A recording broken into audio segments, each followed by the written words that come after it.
So today I'm going to give you a detailed look around this Iveco Eurocargo horsebox, and we're going to start with the cab.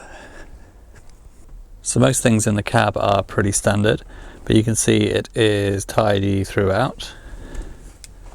Seats are in good condition. I guess the main thing to note is this mirror. So this mirror is actually a dash cam. See on the left, that's recording out in front. And then on the right hand side of the mirror, we have a camera in the horse area in the back. And you can change this setup, I think. So that's a full dash cam view. So that's looking at the front. You can kind of look up and down a bit. You see. Or you can change it to just rear view. And again, you can look up and down to see the full horse area. So that's actually recording. Well, you can set it to record whenever you want. So you can be recording while driving as well, both dash cam and recording in the horse area as well. So if anything happens, you could always go back and find out what happened. And really good for insurance purposes as well with the dash cam. So everything else probably pretty normal, but I'll just show you how it starts. It literally always starts straight away.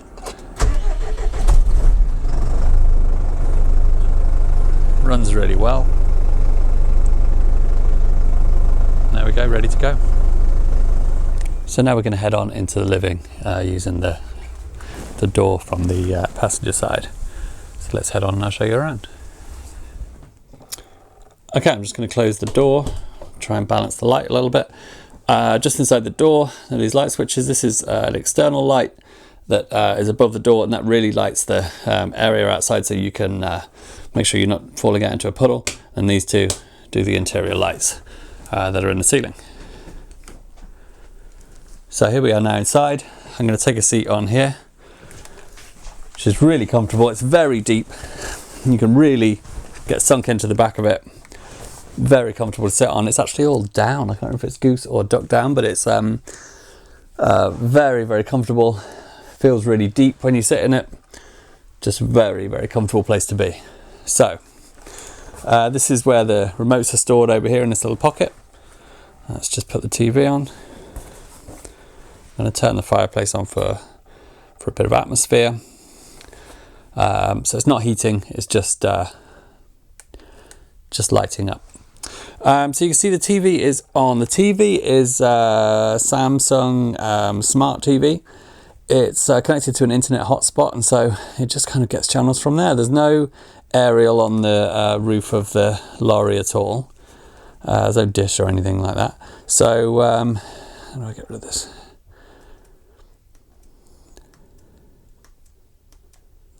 So it just connects to the internet somehow and gets the channels from there. So yeah, I guess that's free view. So then over to the left of the TV, this unit is your tack locker. Let's go and explore that. So in here, so we have a saddle rack in there. You can see it's just got a num nut on there at the moment, and just this is where you store your tack. Also, there's a plug socket in there, and I've got a Nintendo Switch in there at the moment, which is connected to the TV. If you're into that sort of thing, it works really well because it has cordless controllers, so you could just put the Nintendo in there, sit down and play from there. So that is the top half. So this top half is accessible from this side. Then you see the rest of this unit, that's accessible from the horse side. So I'm just going to pop around that side and we'll have a look. So now from the horse area, this is the door that opens, and you can see that is your storage, only accessible from the horse area. Actually goes up quite a lot higher than that door. So that's where you'd store anything for the horses. Also your water storage is in there, and it's flexible. You can either store just a little bit, or if you want to be off grid for a long time, you could have really big water tanks in there, not a problem. So that's this area here. So that whole unit there is what's accessible from the horse side, with like I say, the tack locker available from this side. So that's there.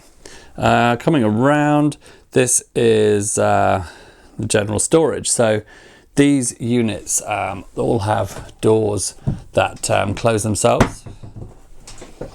You can see it's just got some paint in there in case you need to touch anything up. This is the paint on all the units. And you can see as well, there's a middle panel on the, probably clearer on this one. If I open this cabinet up.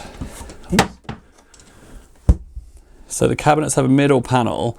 It just helps to keep anything in there. So if you're driving quickly around corners, if you pack the cupboard well, that should hold it. And the doors do quite a good job of closing themselves anyway, so it shouldn't fall out while you're driving. And then all of the shelves in here have this lip, so anything on the shelf will stay on the shelf. So that's the storage above there. Underneath this is the pull-out bed. It's a tremendous feeling of space, and that is because the main bed is hidden away over here.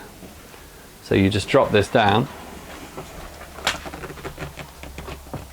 and that is a full-size queen mattress, double. Again, brand new in packaging, never been used. And then, so under these seats are the battery banks, and there are 2 battery banks. So let me just take a moment to tell you about the solar setup on this and how it works. So above here, above the living area on the front of the lorry, there's 1,000 watts, a kilowatt of solar power, and that's quite a lot. And that means even in the winter, like today, it's completely cloudy. I have no idea where the sun is. It's a very cloudy day, and yet still we're getting a decent charge from the solar panels, which means we can keep the TV on, keep the lights on, we can keep charging our phones, charge laptops, just generally living, and the batteries will just maintain the same level. You won't actually use any power, it'll just keep them full. Also in the summer it allows you to do a lot more, but even in the winter it's still very usable, and you can actually keep the fridge on, microwave things, not a problem. The problem is you can't heat vehicles with solar power, because the times that you need a heater, pretty much the times when the sun isn't out. So that doesn't work well. So actually the heater there, I could turn it on right now, it will run the batteries down pretty quickly. So the heater's there mainly for if you're on hookup. So there's a hookup on this side, and you just plug it into the mains.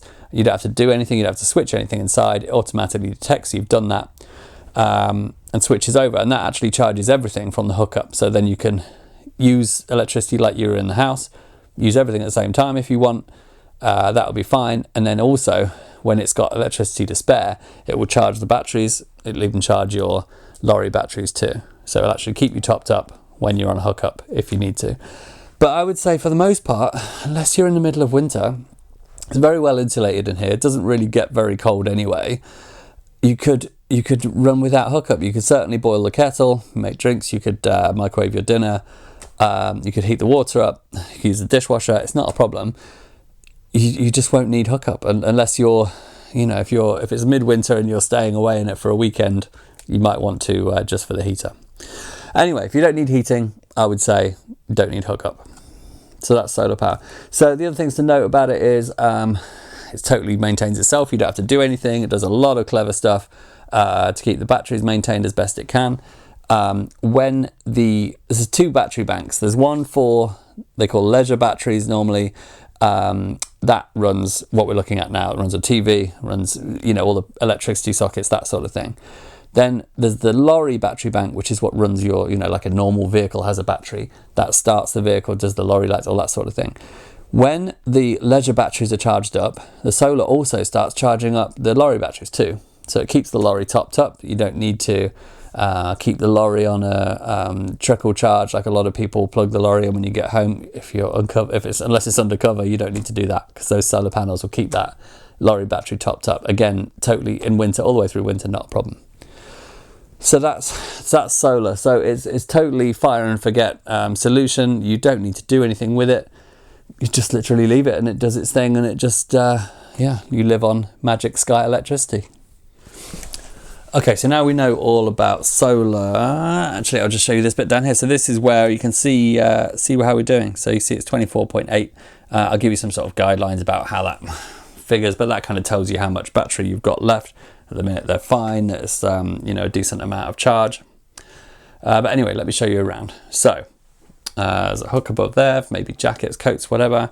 Another hook outside this cubicle. So this is the shower cubicle. I would probably use this for if I had a portaloo.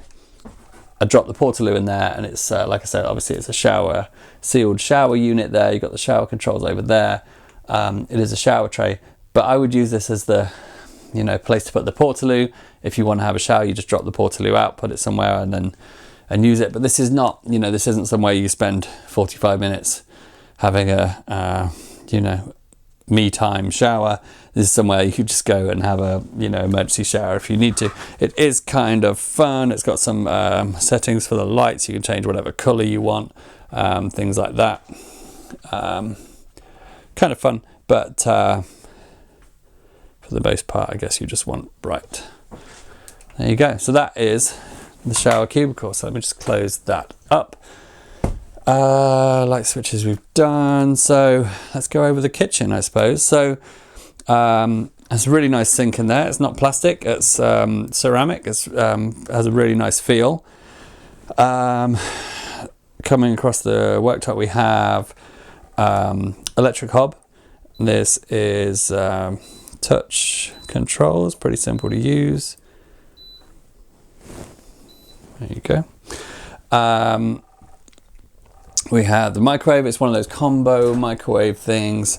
I haven't set it up, actually, it's not been used, but you can see it's got the see the grill element there, so it is like a grill oven combo thing. So it's one of those do all cookers. The fridge is full sized, like a domestic fridge. Again, not really been used except for putting a few drinks in there for while I'm working. Freezer unit still sealed up.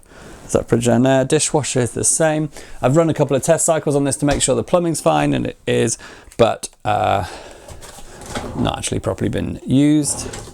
And the dishwasher is a funny one. So some people say, I don't want to, you know, it's stupid to have a dishwasher. It's not necessary. I just wash the dishes, whatever. That's not really, it's not really the reason it's there. The dishwasher's there because, you know, you have a limited space here. You can make it a little bit bigger, popping this out. So that kind of helps you. But if you're cooking, you know, it's limited space, as in all lorries. But the thing is, so say you're doing your beans on here in a saucepan, tip the beans out, you immediately put that saucepan in the dishwasher, it frees up the space. You've not put it in the sink, you've still got the sink to use, you've still got all the work surface left. When you've finish your dinner, put the plates in the dishwasher, they're not hanging around, they're not in the sink. And, you know, yes, at the end of the day, you can just press the button and wash it. But the point is, they're not in the way, kept your kitchen work surface clean, and you've just got more space. So it's not just about using it as a dishwasher. I guess the only other thing to mention is the water heater down there. You don't need to know much about that other than it's got a dial on the front to set the temperature of the water. But other than that, it just does its own thing. It maintains temperature itself. You can turn it off if you don't need to use it, if you don't need hot water, not a problem. But yeah, for the most part, it just does its own thing. You don't need to do anything to it.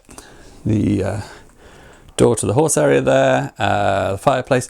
I'd really like to take this this wrapper off the fireplace, but I want it to be perfect for when the new people have it, so I've left it on for now. It looks a bit tatty. The same with the TV, that's also got that on there, but I want it to be as perfect as possible for its new owners. So on this control panel down here, along with the voltage, it tells us how the battery's doing. There's a few other things too, so we can turn this on. This is our wastewater level. See, it's at 0% at the moment, so that's been drained. There's nothing in the wastewater tank as underneath. Number 5 on here is actually a light in the horse area. I'll just go through here. You see the light at the back there is turned on by that, so you can load and unload at night, and that's directional. That works really well. Just close that up. That's switchable from here. Then you also turn the stereo on from here. If I here, just power up there. If I connect to this by Bluetooth, oh, it's connected automatically. If I go to Spotify, So now it's just playing music from my phone. And it's never going to come across on a video, but this sounds incredible. There are speakers in the ceiling, there's a big subwoofer under the seat, and it just sounds incredible. For listening to music on, it's wonderful, but it's amazing for watching movies on.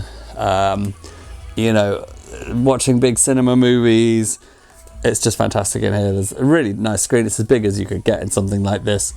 With the sound, it's amazing. You've got the fireplace for the ambience, and you can dim the lights. And just, it's a really nice place to be on this comfortable chair. Easy space for 3 people to sit next to each other on here, 3 adults.